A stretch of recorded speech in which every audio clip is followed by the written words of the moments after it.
కీర్తనల గ్రంథం 23వ కీర్తన 4వ వచనము. గాఢాంధకారపు లోయలో నేను సంచరించినను ఏ అపాయమునకు భయపడను, నీవు నాకు తోడయుందువు. ప్రియులరా, దేవుని వాగ్దాన వాక్యము. కీర్తనాకారుడు దేవుని యందు అచంచలమైన విశ్వాసంతో నమ్మకంతో ఇలాగున చెప్పుచున్నాడు.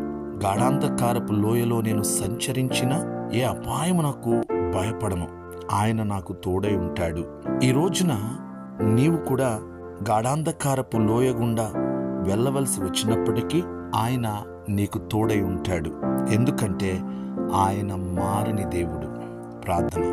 పరిశుద్ధుడా, పరమ తండ్రి, మా దేవా, మీకు వందనాలు, స్తోత్రాలు. ప్రభువా, మీ వాగ్దాన వాక్యాన్ని బట్టి వందనాలు. గాఢాంధకారపు లోయలో మేము సంచరించిన ఏ అపాయమునకు భయపడము, మీరు మాకు తోడై ఉంటానని వాగ్దానం చేయుచున్నారు. మీకు వందనాలు, స్తోత్రాలు.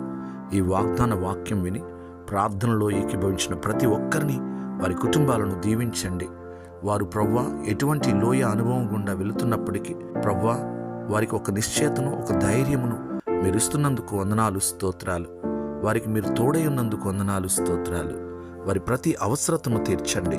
ప్రభువా, మీ నామమునికే మహిమ చెల్లిస్తున్నాం. ఈ దినమంతా మీ సన్నిధి తోడుగా ఉంచండి. మీ కృపా కాపుదల మాకు అనుగ్రహించండి. మీరే మహిమ పొందండి. యేసయ్య నామములో ప్రార్థిస్తున్నాము తండ్రి. ఆమేన్.